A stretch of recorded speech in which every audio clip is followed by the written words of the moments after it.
Hello.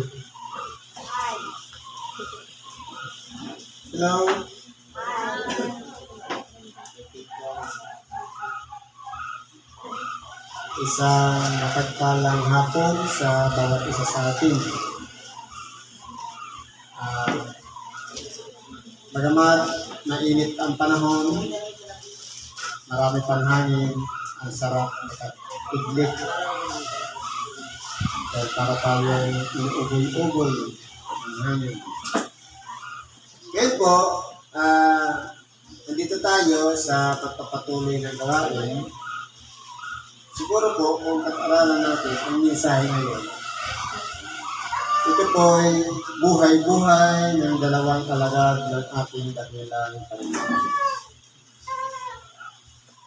Na dati sila'y tinawag ng dakilang Panginoon mula sa iba't ibang kalagayan o pinagmulan.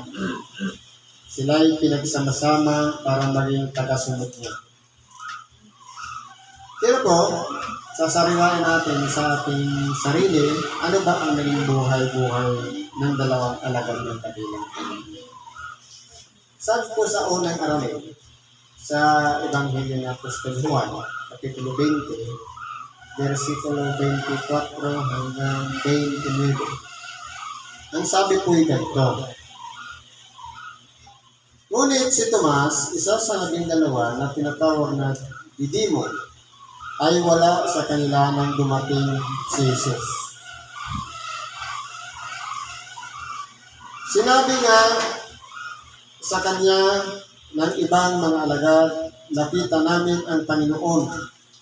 Ngunit sinabi niya sa kanila, malibang aking makita sa kanyang mga kamay ang butas ng mga pakot, at maisuot ko ang aking daliri sa butas ng mga pakot, at maisuot ko ang aking kamay sa kanyang kadaliran, ay hindi ako sasampalataya.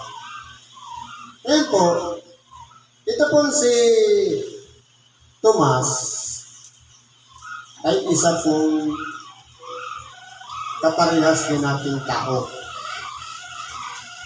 na pagka minsan humihingi tayo ng mga ebidensya o patunay bago tayo maniwala. Dahil nga po, tayo ay nasa lamanta. Kumbaga, ang pagsampalataya po kasi, yan po ay pagtitiwala at paniniwala sa mga bagay na hindi nakikita. Ngayon po, itong nangyari kay Tomas, siya po, tinawag siya ng ating dakilang Panginoon, maging tagasunod niya. Nangaral din siya, nagpalayas din ng demonyo. Maraming mga bagay din na ginawa si Tomas, pero meron siyang tinatawag na naturalisa sa kanyang pagkatao. Na marahil, yan din po ang nangyayari sa bawat isa sa atin. Alalahanin na lang natin, nung mamatay si Lazaro, nabalitaan nila, ang sabi nga ng ating dakilang Panginoon, si Lazaro ay natutulog. Pero, itong si Tomas, anong sabi ni Tomas sa 1:11-16? Basahin natin.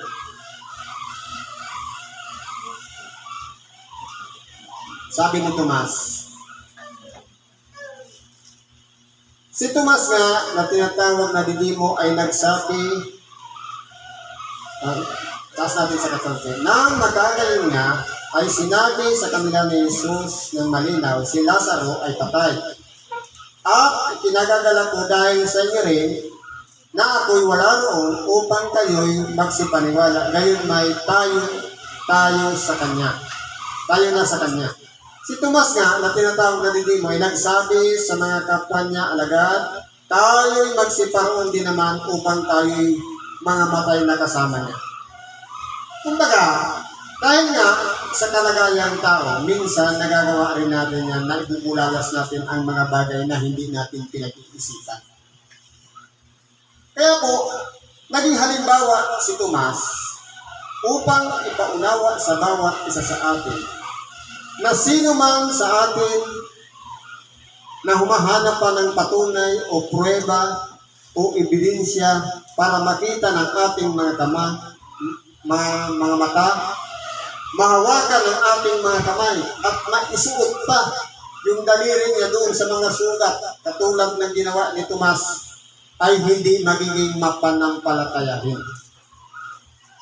Kaya po, kung tayo pong mga tao ay magiging katulad ng ni Tomas, napakarami po sa ngayon. Halimbawa, hindi pa kayong mga abogado. Hindi kayo po hanggang walang ebidensya, walang saksi. Pero ang problema, binabaluktot nila. Pwedeng yung tama, gawing mali.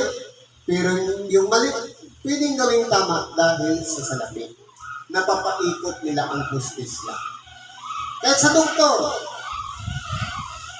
maliban na magkaroon ng observation, mga analysis o pagsusuri sa isang pasyente, hindi pa sila maniniwala. Kahit sinabi na mismo ng pasyente na masakit ang kanyang tiyan. Pagdating sa eksaminasyon, negative lahat. Kaya kung titingnan po natin, yan po ay gawaing makalaman. O gawain ng isang tao na kulang pa ang pananalig sa Diyos. Sarado pa ang pag-iisip. Dapat po hindi tayo maging katulad ni Tomas na sinasara natin ang ating pag-iisip, kundi buksan natin. Baka sumibol dyan ang tinatawag na pananampalataya. Pero may magandang sinabi po dito ang ating dakilang Panginoon Sauli. Ituloy po natin. At pagkaraan ng 8 araw, ay muling nasa loob ng bahay ang kanyang mga alagad at kasama nila si Tomas. Dumating si Jesus na nangapipilit ang mga pinto at tumayo sa gitna at sinabi, "Kapayapaan ang sumainyo." Nang magtagayoy, sinabi niya kay Tomas, "Idaiti mo rito ang iyong daliri at tingnan mong aking mga kamay at idaiti mo rito ang iyong kamay. At isuot mo siya sa aking kagiliran at huwag kang di mapanampalatayahin, kundi mapanampalatayahin." Kaya po, kung si Tomas nga nagawa niya ang magduda o magdalawang isip dahil hindi niya pa nakita ang ating dakilang Panginoon, na bagamat nauna nang sinabi ng ating dakilang Panginoon na siya'y magbabangon muli sa mga patay, pero hindi po sumampalataya si Tomas, sapagkat ang gusto niya makita mismo ng kanyang mga mata at hindi lang mahawakan ang mga sugat at maidaite o maisuot sa tagiliran ng ating dakilang Panginoon ang kanyang mga daliri, ay hindi siya magiging mapanampalatayahan. Kaya kung tayo po, ganun lang ang pamantayan natin, tayo po'y nasa lamanta. Tayo'y nasa tao pang kalagayan.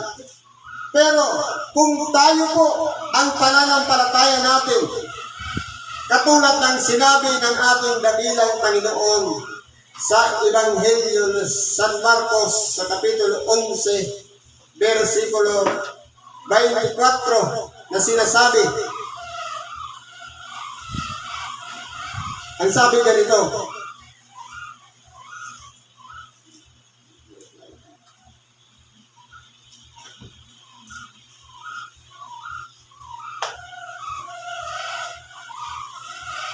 "Kaya nga, sinasabi ko sa inyo, ang lahat ng mga bagay na inyong idinadalangin at hinihingi ay magsisampalataya kayo na inyong tinanggap na at inyong kakamtin." Sa totoo po, marunong tayong manalangin. Marunong tayong humiling sa Diyos. Pero dito po sa tinuturo ng ating dakilang Panginoon, baliktarin natin. Sapagkat itong nangyari kay Tomas, kamantayan niya ng tao na to see is to believe. Pero po ang turo ng ating dakilang Panginoon, believe it first and you will see. Magsisampalataya muna tayo na ating tinanggap na at ating kakamtin. Halimbawa, Gusto nating makapasa sa isang exam. Pagkatapos, dadanas tayo ng puyat sa pag-review, sa pag-aaral para makapasa lang sa exam. Pero kapag iyan ay idina natin sa panalangin, sumampalataya tayo na bagamat hindi pa dumarating yung pitsa kung kailan tayo daranas ng pagsusulit, pero sumampalataya tayo na tayo papasa na sa kanating kakamtan. Ibig sabihin, babalik ta rin natin sapagkat yun po ang tinatawag na pananampalataya. Pero kung hindi natin makita ang resulta na tayo'y pasado na, saka tayo maniniwala na tayo'y pasado na nga, tayo pa'y nasa kalagayan ng tao. Kaya kung baguhin natin ang isipan natin, palakasin natin ang pananampalataya. Hindi sa nakita natin sa tayo sasampalataya, kundi sumampalataya muna tayo pagamat hindi pa natin nakikita ang isang bagay. Yun po ang tinatawag na isang mapalad. Bakit po? Sabi kasi ng ating dakilang Panginoon,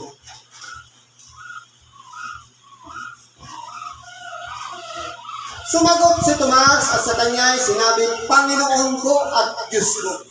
Hindi ba doon pa nabuksan ang isip ni Tomas nung makita niya at mahawakan niya at maipasok niya sa tagiliran ng ating dakilang Panginoon ang kanyang mga daliri? Sa kanya nasabi, Panginoon ko at Diyos ko. Sinabi sa kanya ni Jesus, sapagkat ako'y nakita mo ay sumampalataya ka. Mapapalad yaong hindi nakakita gayon may nagsisisampalataya. Kaya tayo man po, bagamat ipinapangaral natin ang ating dakilang Panginoong Hesukristo, sinasariwa natin sa bawat pagdiriwang ng mahal na araw ang kasaysayan ng ating dakilang Panginoon. Bagamat hindi natin nakita ang kanyang mukha, hindi natin nakita ang kanyang mga latay o sugat, pero tayo po'y nagsisisampalataya sa pamamagitan ng pakikibahagi natin ng sakripisyo natin na ilalagay din natin ang ating sarili na magpuyat, ang magutom, ang makiisa, at pagharian tayo na magkaroon sana tayo ng bahagi doon sa mga hirap at sakripisyo ng ating dakilang Panginoon. Yun po yung pananampalataya. Hindi natin siya nakita pero sinasampalatayanan natin. Bagamat hindi natin nakita pero gumagawa tayo ng krus. Naghanda tayo magsakripisyo. Handa tayong sumunod sa kalooban ng Diyos. Alang-alang lamang po sa kanyang kalooban. Sa makatuwid, hindi na nasusunod ang sarili nating kalooban, kundi kalooban na ng Diyos. Yun po yung pananampalataya. Sapagkat kung sa ating lahat, katulad din tayo ni Tomas, na minsan sarado ang pag-iisip, minsan hindi mabuksan dahil nga po kulang sa kaalaman. Pero, kung tayo po'y sumasampalataya na, nananalig na bagamat hindi pa natin nakikita ang isang bagay, tunay nga po tayo ay higit na magiging mapalad kay Tomas sapagkat nanaig na sa atin ang maging isang mananampalataya kaysa kay Tomas na humanap pa ng pruweba o ng patunay para lamang makita niya at sa kanya sasabihin, Panginoon ko at Diyos ko. Kaya po tayo mga tao, lahat tayo mahal ng Diyos. Kinakailangan, huwag nating kakaligtaan na dumipas sa krus para sa bawat isa sa atin. Lahat tayo ay mahal ng Diyos. Huwag nating iisipin na namimili ang Diyos sapagkat ang Diyos ko pantay sa lahat. Nagpapaulan sa mga ganap at sa mga di ganap. At ganun din sa mga masaksama at sa mga matutuwid. Pagka minsan yan, bakit yung mga masasama mas mahahaba pa ang buhay?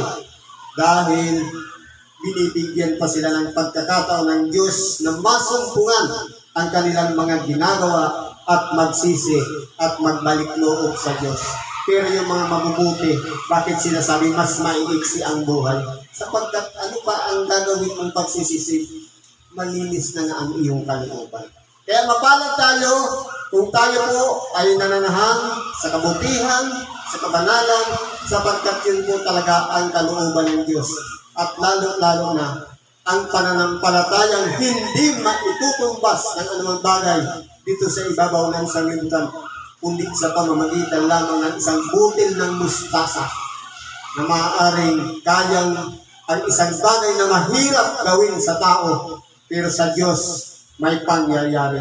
Kahit na nga sinasabi na ang magaan pang pumasok sa butas ng karayom ang isang kamilyo, kasi sa isang mayaman ang makapasok sa kaharian ng Diyos. Ganun po dapat ang pananampalataya natin. Kinakailangan manahan tayo doon sa paraan kung paano tayo tinawag ng Diyos at magpatuloy lang tayo ng ating lakad sapagkat yan po ay kalooban ng Diyos. Siguro hanggang dito na lang ang pakikibahagi natin sa oras na ito. Naway ang mga aralin ay tumimo sa ating mga pag-iisip, sa ating diwa, puso, at ito'y magamit natin sa ating pang-araw-araw na pamumuhay.